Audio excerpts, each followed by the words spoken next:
hadis Nabi SAW dalam riwayat Imam Muslim dari Hudzaifah bin Yaman, Nabi mengatakan, sayakunu a'immatun yastannuna bi sunnati wa yastannuna bi ghairi sunnati wa yahtaduna bi ghairi hadi.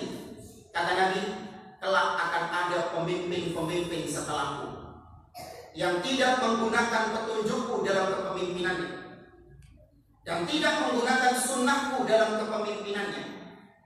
Wa sayaqumu fihim rijal qulubuhum qulubus syayatin fi jusmani ins, kata Nabi. Dan akan ada di antara pemimpin-pemimpin itu orang-orang yang berhati setan tapi jasadnya manusia. Gambaran pemimpin yang buruk, boleh luar biasa. Kata Hudzaifah bin Yaman, ya Rasulullah, kaifa asna'u in adraktu dzalik? Wahai Rasulullah, apa yang aku perbuat kalau aku mendapati pemimpin seperti tadi? Apa jawaban Nabi? Tasma' wa tuti'. Kau tetap mendengar dan taat kepada pemimpin tersebut meskipun boleh. Selama itu bukan kemaksiatan kepada Allah, tetap mendengar dan taat. Ini yang banyak tidak terima. Wa in duriba dhahruka wa ukhidha baluk isma' wa ati. Meskipun punggungmu dipukul, meskipun hartamu dirampas sama pemimpin itu, tetap mendengar dan taat. Banyak orang-orang yang katanya mengikuti manhaj salaf, bahkan katanya mengikuti sunnah Nabi SAW, tapi mengejek hadis ini. Kok bodoh banget? Didolimi sama pemimpin, kok tetap mendengar dan taat? Lawan. Kok umat Islam gak ada izzahnya, gak ada wibawanya? Tuh, ini sabda siapa jemaah? Siapa yang mengucapkan itu? Rasul SAW. Dan ucapannya Rasul itu apa? Wahyu dari Allah Azza wa Jalla. Maka penjelasannya sama seperti tadi. Nabi menyuruh kita untuk bersabar kalau kita dizalimi sama penguasa.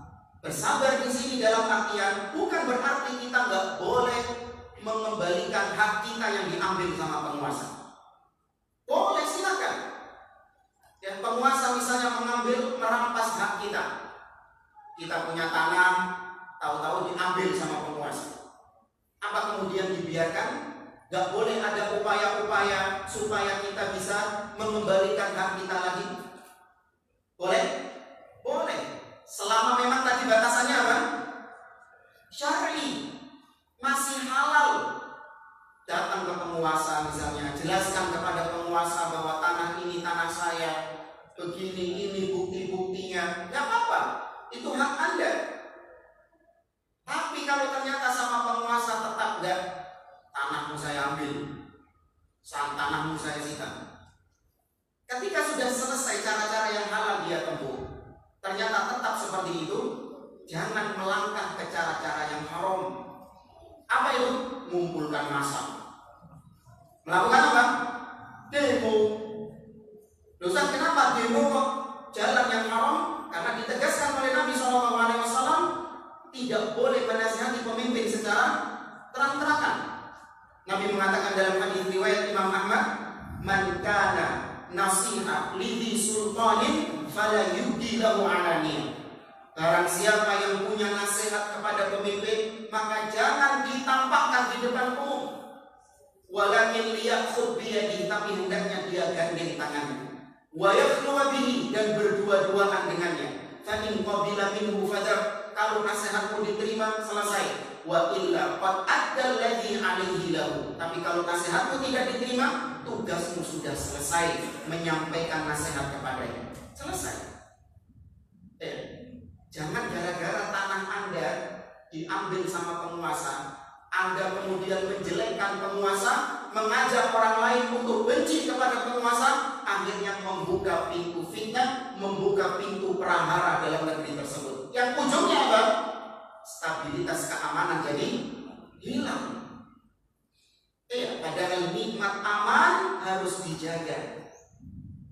Nikmat aman suatu negeri. Ya ikhwan, antum bisa ngaji seperti ini, bisa duduk di majelis taklim seperti ini, mendengarkan ilmu. Anak-anak antum bisa sekolah, antum bisa kerja, yang demikian juga bisa melaksanakan sholat dengan enak, dengan nyaman di negeri ini. Ini nikmat yang dijaga.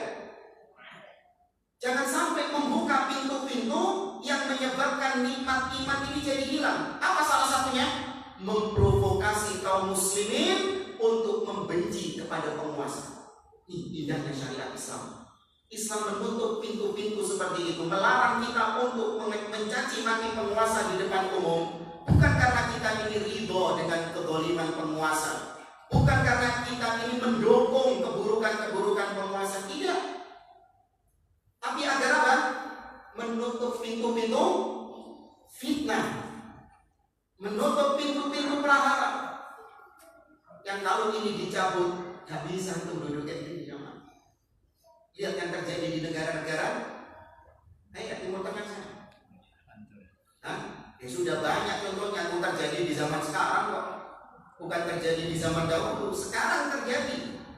Ketika mereka nggak sabar membuka pintu-pintu fitnah, terjadi prahara di negeri tersebut, hilang nikmat aman. Nggak bisa menuntut ilmu, nggak bisa. Jangankan menuntut ilmu, masjidnya sudah hancur, jangan. Rumahnya sudah hancur, keluarganya terbunuh, nyawa melayang. Itu lebih mahal daripada tanah yang diambil sama penguasa itu tadi. Kenapa Anda mengorbankan keamanan negeri demi untuk tanah kepentingan pribadi Anda? Dan yang terjadi seperti itu enggak? Karena kepentingan pribadi, tapi yang diajak siapa? Rakyat. Dengan mengatasnamakan Islam. Bela ini, padahal kepentingan siapa? Kepentingan dia sendiri. Tapi membuka pintu-pintu fitnah, hilangnya nikmat aman di negeri tersebut. Dan ini manhaj salaf jamaah. Kalau Anda belajar kitab-kitab akidah, Anda akan mendapati ini ditekankan oleh para ulama dalam kitab-kitab akidah mereka. Bukan perkara yang baru. Ya, bukan kita di mana, meskipun nanti Anda diuji. Lihat, kalau Anda menegaskan tentang akidah ini, Anda bakal diuji. Dasar ustaz antek-antek rezim. Dasar ustaz ini menjilat. Ini ujian. Kita hanya menegaskan akidah. Memang ini akidah salaf. Baca kitab-kitab akidah, kita hanya sekedar menyampaikan. Dan kita terima resikonya. Kita dibully seperti itu. Karena kita sedang membahas tentang resiko orang yang berpegang di atas manhaj. Baik. Jamaah rahimani wa rahimakumullah. Maka kewajiban kita bersabar. Tapi terkadang kita itu nggak bisa bersabar ke susu. Tergesa-gesa, pingin cepat ngelihat hasilnya. Contoh tadi misalnya, Ustaz, kalau ikuti Nabi menasehati penguasa, kapan sadarnya penguasa itu? Ya kan? Nabi tadi kalau ini nasihatnya apa? Kalau penguasa salah, caranya Nabi bagaimana? Berdua-duaan, dinasehati empat mata. Kapan sadarnya Ustaz? Apalagi saya rakyat jelata. Jangankan menasehati penguasa, ketemu saja wallahu a'lam bisa banget. Kalaupun saya bisa ketemu, ketika saya nasihati, paling masuk telinga kanan, keluar telinga kiri. Ya, dia tergesa-gesa, pingin supaya hasilnya itu nyata. Jadi maunya dia itu, Nabi itu harusnya ketika mengatakan penguasa itu harus dinasihati empat mata, harusnya ketika kita menasihati penguasa, detik itu juga penguasa langsung sadar. Nabi saja nggak bisa gitu jamaah. Nabi bisa nggak nasihatin orang, detik itu juga orangnya langsung sadar? Bisa? Nggak bisa. Apalagi detik. Ada orang-orang yang ingin supaya hasilnya itu cepat, nggak mau dia itu lama. Karena menurutnya caranya Nabi menasihati penguasa ini lama, bahkan mereka menganggap nggak mungkin penguasa sadar hanya dengan cara menasihati seperti itu, maka mereka memilih jalur pintas. Dinasihati empat mata kurang makjub, maka gimana? Sewa toa, sound system, sewa pickup. Nah, baru kalau rame-rame dengan sound system yang keras memekakkan telinga, baru dengar.